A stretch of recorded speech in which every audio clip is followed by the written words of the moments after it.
नमस्कार, होमस्टाईल कुकिंगमध्ये तुमचं खूप खूप स्वागत करते। आज मी दाखवणार आहे पावसाळ्यात येते ही रानभाजी, शेवळ्याची भाजी। आता आपण बघूया कशी साफ करायची। मी दाखवते तुम्हाला। वरचे काढून घ्यायचे कवर आणि इथून असं कट करून घ्यायचे, पुढचा आणि मागचा भाग। ही भाजी फक्त पावसाळ्यातच येते आणि चांगली असते शरीरासाठी, गुणकारी। साफ करून घेतली मी भाजी, वरची कवर आणि मागचं मी काढून घेतले। आता आपण बारीक कट करून घेऊ, अशी बारीक चिरून घ्यायची। झालेली आता भाजी चिरून। आता आपल्याला ही कुकरमध्ये चांगली 2 ते 3 शिट्ट्यांमध्ये शिजवून घ्यायची। आधी धुवून घ्यायची स्वच्छ चाळणी, आणि ही भाजी कापताना तेल लावूनच कापायची, नाही तर हाताला खो येते। तर मी स्वच्छ धुवून 1-2 शिट्ट्यांमध्ये शिजवून घेते ही भाजी। भाजी मी शिजवून घेतली शेवळ्याची। त्यासाठी काय काय लागणार ते बघूया आपण। कांदा घेतलाय मी भरपूर, जेवढी भाजी तेवढाच कांदा घ्यायचा आहे।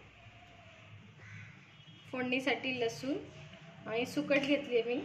सुकट टाकू शकता तुम्ही, नाहीतर अशी साधी केली तरी चालेल। आणि हा मसाला घेतलाय हिरवा, त्यामध्ये कांदा, खोबरं, आलं, लसूण मिक्स आहे असं वाटून घेतले।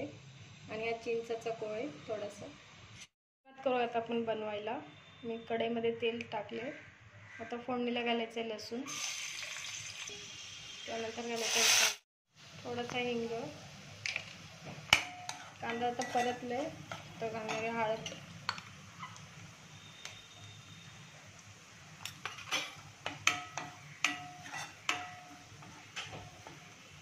त्यानंतर भिजवून घेतलेली सुकट। खिम्यामध्ये पण छान होते ही भाजी, खिम्यामध्ये पण करून बघा तुम्ही।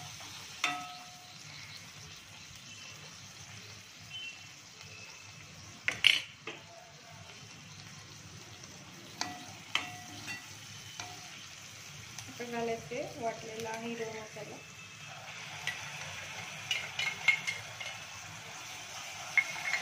चांगला 1-2 मिनिटं परतून घ्यायचा मसाला।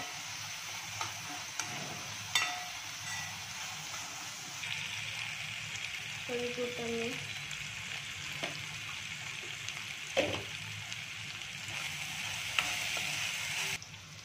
लाल मसाला 1-1.5 चमचा, तुम्ही तुमच्या आवडीने घाला, जास्त कमी।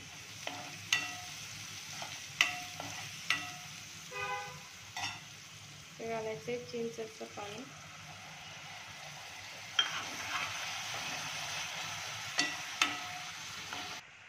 आता घालायची भाजी।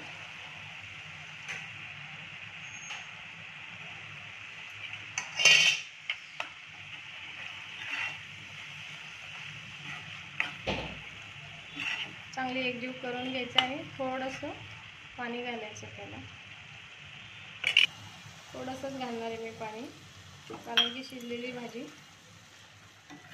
थोडीशी वाफ येण्यापुरतं ठेवायचं। 1-5 मिनिटं झाकण ठेवून, 1-5 मिनिटं आपण झाकण ठेवून शिजू दे। बघूया 5 मिनिटं झालेत। झाली आपली भाजी चांगली तयार।